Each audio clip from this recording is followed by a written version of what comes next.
জানো তো বন্ধুরা, এই শীতকাল পড়লে না আমার ভীষণ পিকনিক করতে ইচ্ছে করে। কাল বিকেলে তেমনই মনে হচ্ছিল একটু পিকনিক করলে ভালো হতো। আর আমি তাই কাল বিকেলে পাড়ার সব বাচ্চা কাচ্চাদেরকে ডেকে বলি, তোরা কি পিকনিক করবি?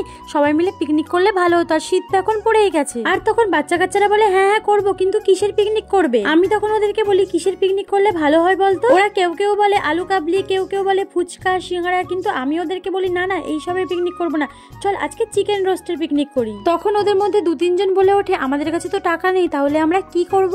তখন আমি ওদেরকে বলি দেখ, টাকা নিয়ে তোদেরকে চিন্তা করতে হবে না, টাকা আমি দেব, সব খরচা আমার, তোরা শুধু আমার সঙ্গে থাকবি। ওরা তখন ভীষণ খুশি হয়ে বলে ঠিক আছে, তাহলে তো করাই যেতে পারে। এখন তোমরা যারা আমার আগের ভিডিওতে সুন্দর সুন্দর কমেন্ট করেছো তোমাদের নামগুলো নেব। লাবিবা, ঈশা, সাদিয়া, হিয়া, বর্ষা, সোহিনী, সাকিনা, রূপসা, সিমরিন, আতিয়া, রাজেশ্বরী, রাবিয়া আর রূপী। তোমাদের সবাইকে অনেক ধন্যবাদ কমেন্ট করার জন্য। আর নেক্সট ভিডিওতে কাদের নাম নেব তাড়াতাড়ি কমেন্ট করো। তোমরা সবাই ভালো থেকো, বাই।